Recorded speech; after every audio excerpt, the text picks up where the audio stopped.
Hi, today I'd like to talk about narcissism and bipolar depression. Can they exist together?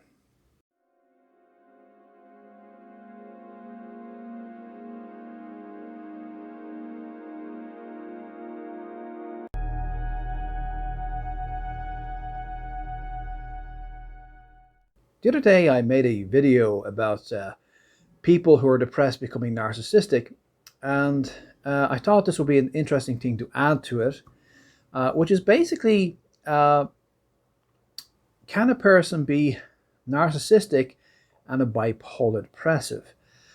And simple answer is yes, they can. And why they can, we'll explain in this video, and it might be of some use to you. So first of all, narcissism is a person who's self-involved. We tend to think of narcissism as somebody who's got a big head and difficult to deal with. But actually it's actually a personality type. So in the first 8 years of your life, your personality develops. The essential person you are. You can't change after it. You can change in the sense of you can learn new things, you can become more outgoing, you can go through different stages in life, etc. But whether you're an extrovert or whether you're an introvert, whether you're active or passive, whether you're aggressive or easygoing, etc., these things are pretty much there by 8 years of age. So what our subconscious mind does, so we have a conscious mind, which is us here now, but we have subconscious mind, which basically organizes and runs things normally. The subconscious mind is basically adapting to the situation. So more often than not, a person who becomes narcissistic, they are having a difficult time with their childhood. They basically feel under-supported and underappreciated and have very low self-esteem, which might come as a surprise considering the narcissistic personality thinks they're very big. But think of it this way. If a person has a superiority complex, it's always built upon an inferiority complex. It's obvious. So the way the subconscious mind works is through homeostasis. It tries and keeps things moving on, as it were, okay? Tries to keep a balance. So if a person has very, very low self-esteem, to the degree that maybe they can't function, the subconscious mind will start developing a personality that thinks very highly of itself. But behind that thinking so great is always feelings of inferiority.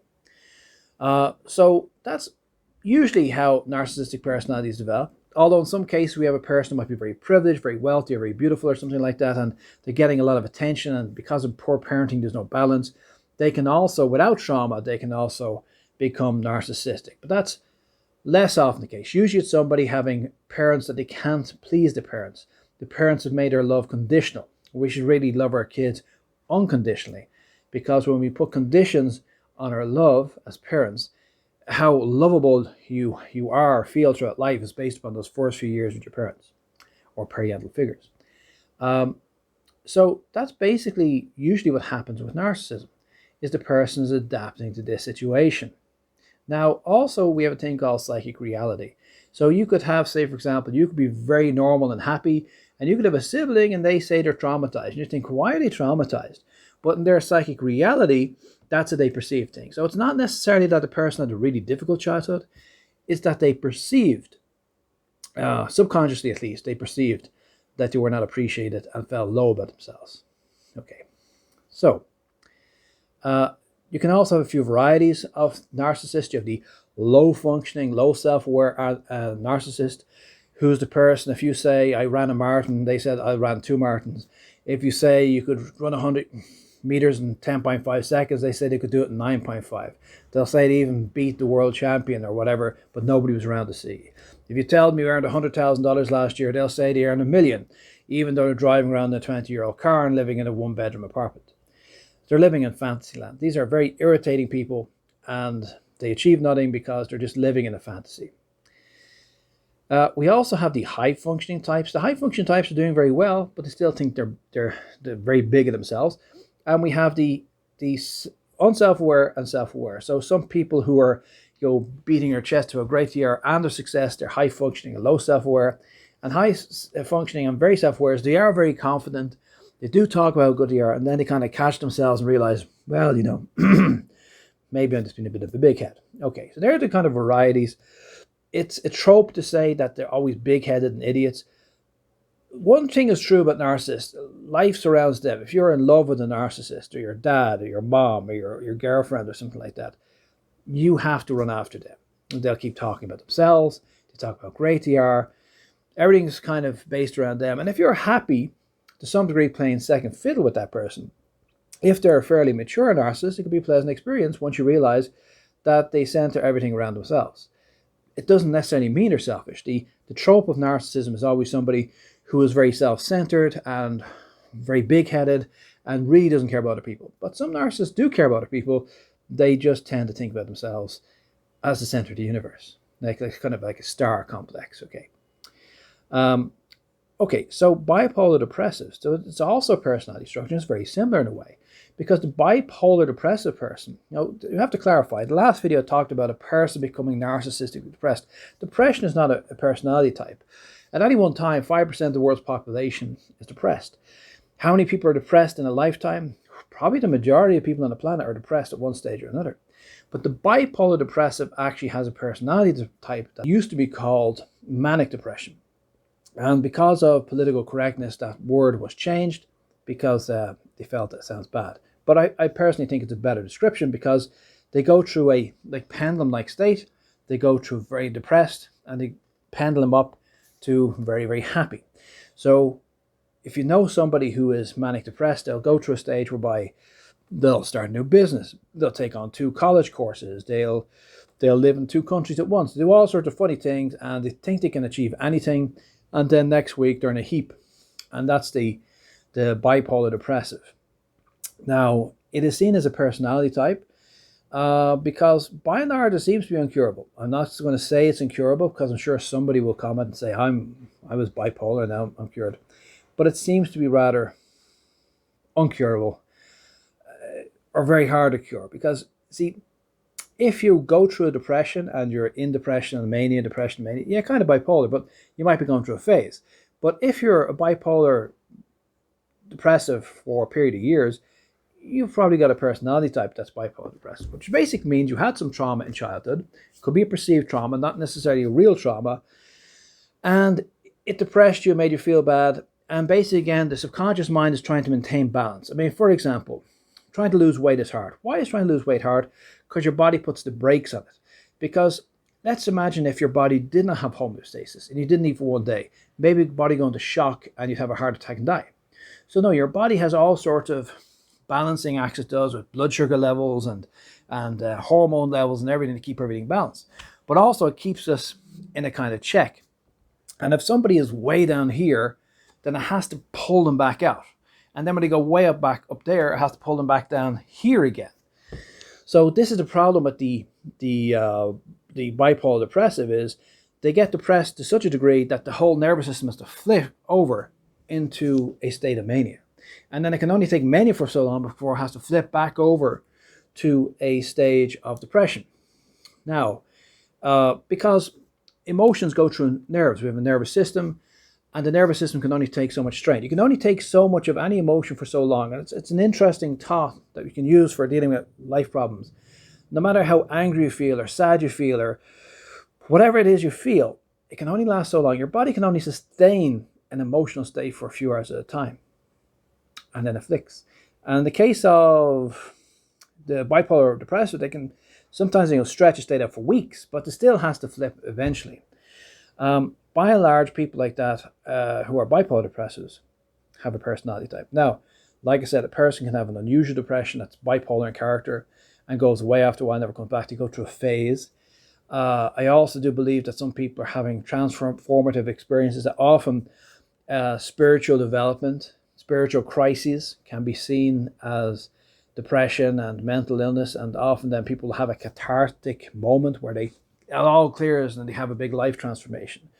So that can also cause a person depression, mania depression, etc.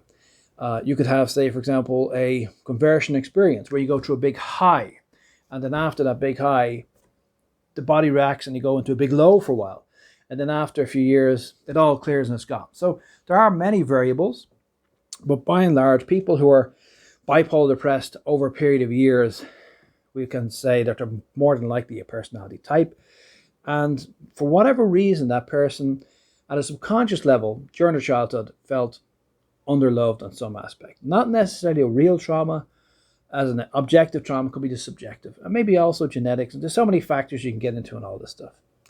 Whatever it is, in both cases, the narcissist and the bipolar depressive are basically dealing with low self-opinion of themselves.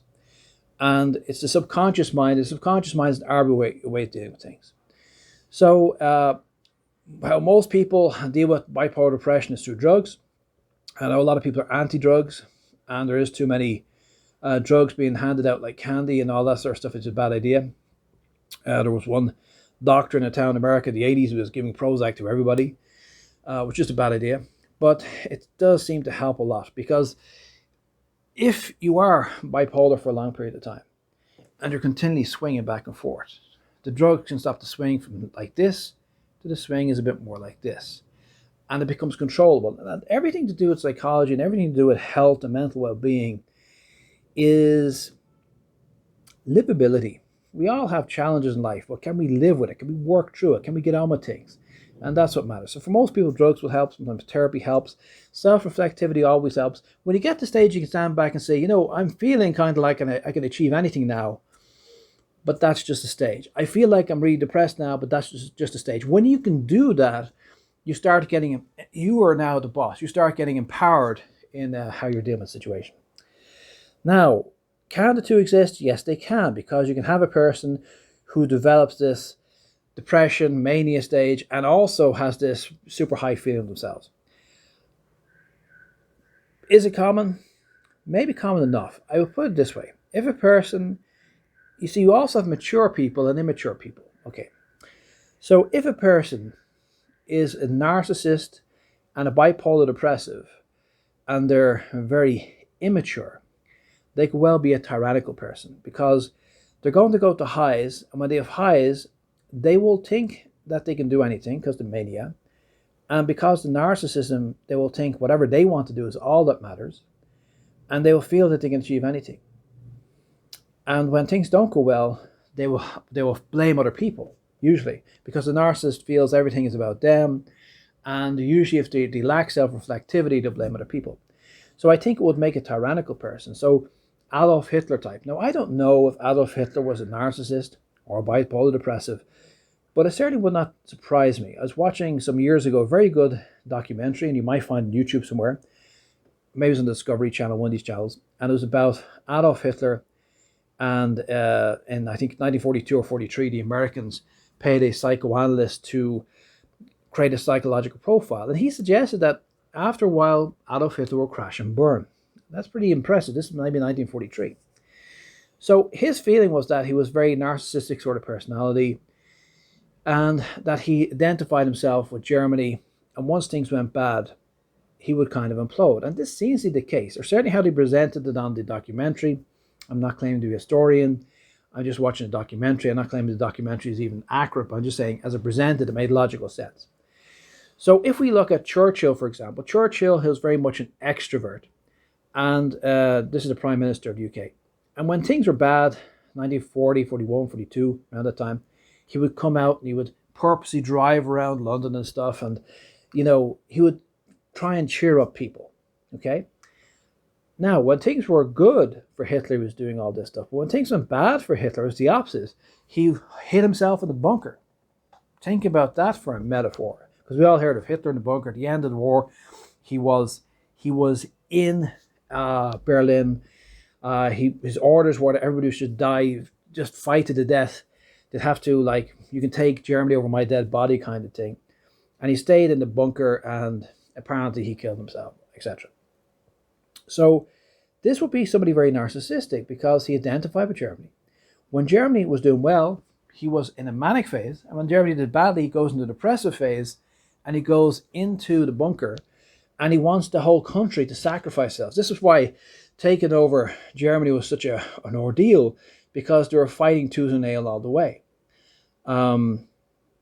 So rather than surrendering and having terms and all of that stuff, because his ego couldn't take it. So he had this massive ego. He was very narcissistic, and he identified Germany with him.